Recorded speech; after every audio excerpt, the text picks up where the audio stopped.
देखेंगे आज की जो वीडियो है वह है जैव प्रक्रम, यानी कि यह जो है क्लास 10 के बायोलॉजी के पहला चैप्टर है, जिस चैप्टर का नाम है जैव प्रक्रम।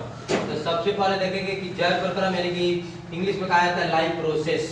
इस चैप्टर को हम चालू किए हैं और जो है देखेंगे इसको जो है एक पार्ट या दो पार्ट में इसको हम समाप्त करेंगे। ठीक है, सबसे पहले देखेंगे कि इसमें जो हेडिंग दिया है पहला हेडिंग हुआ है सजीव।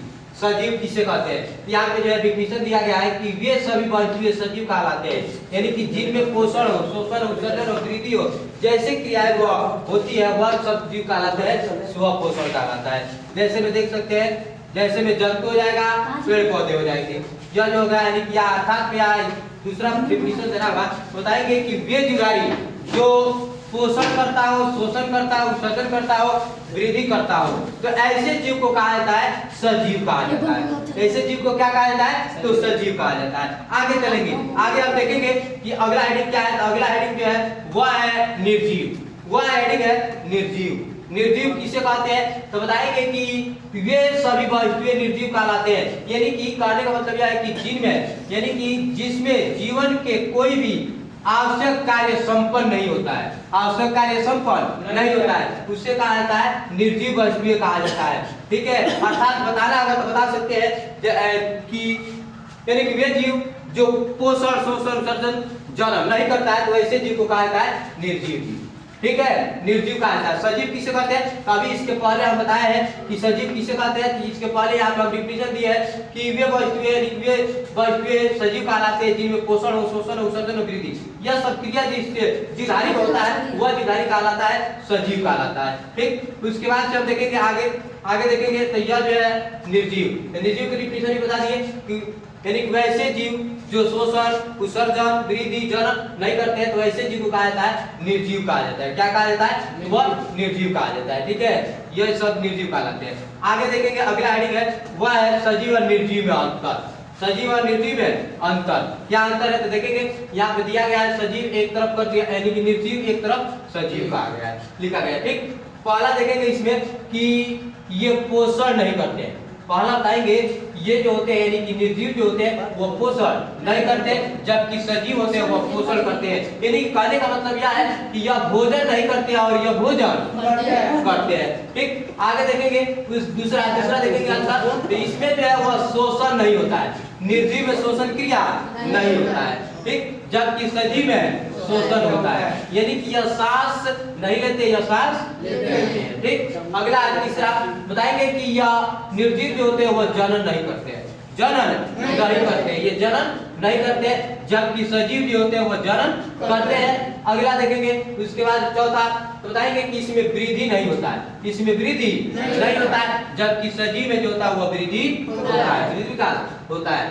अगला देखेंगे यानी कि निर्जीव में पांचवा देखेंगे कि यह स्थान परिवर्तन नहीं कर सकते, यानी कहने का मतलब यह स्थान परिवर्तन नहीं कर सकते, यह स्थान परिवर्तन कर सकते, यानी कहने का मतलब यह है, कहने का तात्पर्य यह है कि यह गति कर सकते हैं, गति नहीं कर सकते, यह गति नहीं कर सकते हैं। ठीक, यह गति कर सकते हैं, यह गति कर सकते हैं, तभी जो है एक स्थान से दूसरे स्थान तक जा सकते हैं, स्थान में परिवर्तन कर सकते हैं। यह जो सजीव जो होते हैं वह गति करते हैं, परिवर्तन करते हैं, यह जो होता है गति नहीं करते, परिवर्तन नहीं करते हैं। अब आएंगे इस चैप्टर के जो है यानी कि चैप्टर का नाम था जैव प्रक्रम, देखेंगे जैव प्रक्रम। ठीक है, जैव प्रक्रम किसे कहते हैं?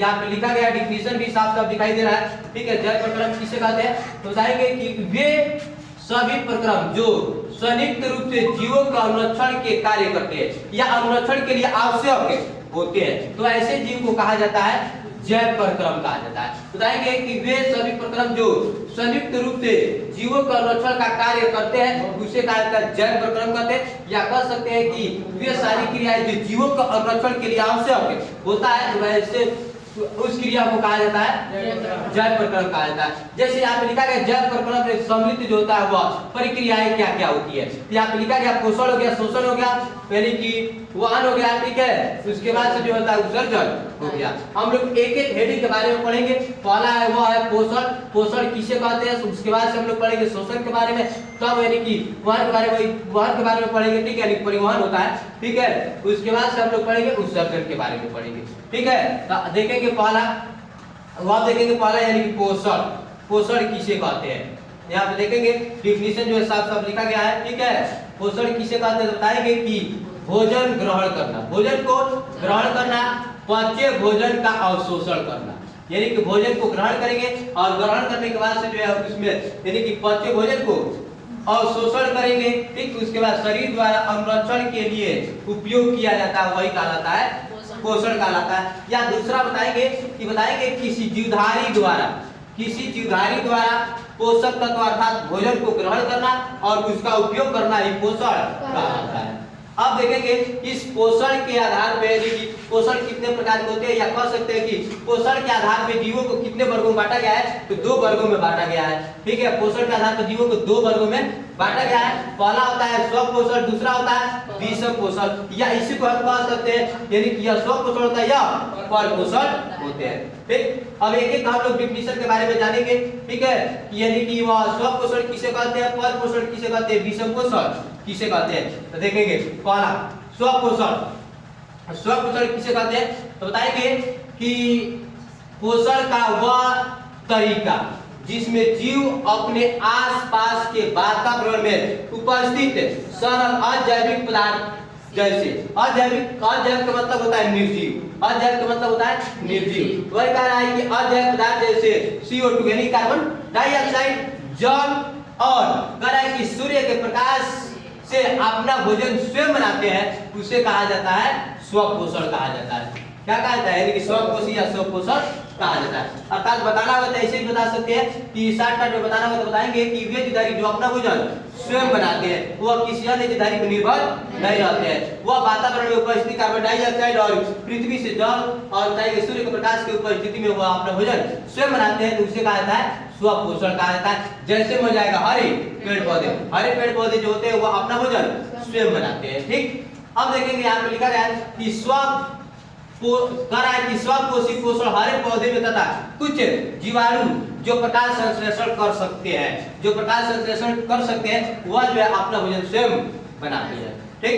दूसरा यहाँ पे लिखा गया है कि स्वपोषी जीव की कार्बन तथा ऊर्जा की आवश्यकता प्रकाश संश्लेषण द्वारा ही पूरी होती है, यानी कि स्वपोषी जो जीव होते हैं उसमें ऊर्जा की आवश्यकता जो होता है वह ऊर्जा कहाँ से ग्रहण करते हैं, कहाँ से पूरा करते हैं, तो वह होता है प्रकाश संश्लेषण होता है। प्रकाश संश्लेषण के माध्यम से जो है वह जो भी ऊर्जा की आवश्यकता होती है उसको पूरी कर सकते हैं, ठीक। अब देखेंगे अगला जो हेडिंग है वह है प्रकाश संश्लेषण। यहाँ पे प्रकाश आया, प्रकाश संश्लेषण देख लेंगे, इसके बाद से हम लोग देखेंगे पर पोषण किसे कहते हैं, पर पोषण, ठीक है। तो प्रकाश संश्लेषण किसे कहते हैं, तो बताएंगे कि यह वह प्रक्रम है जिसमें स्वपोषी यानी कि बाहर से लिए पदार्थों को ऊर्जा संचित रूप में परिवर्तन कर देते हैं।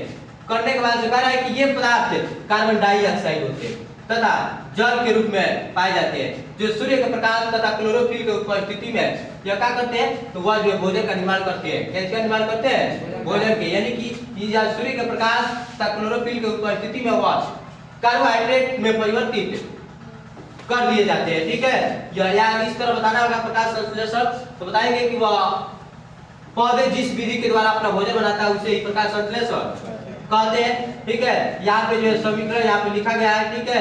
यह समीकरण यानी कि प्रकाश यहाँ पे लिखा गया है, समीकरण देख लेंगे, ठीक है।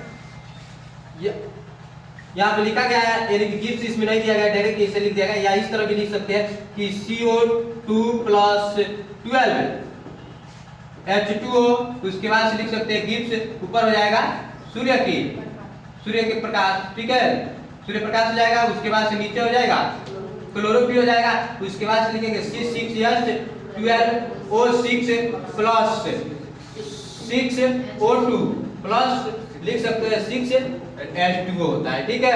यह होता है इसका प्रकाश संश्लेषण के समीकरण होता है, ठीक है।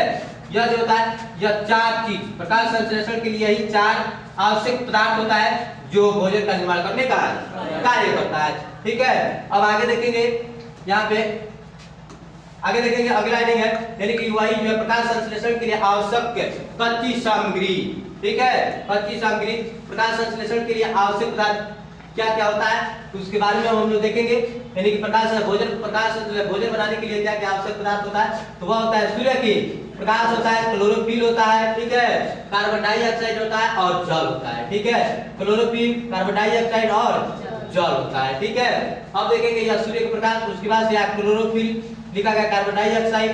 ठीक है, एक एक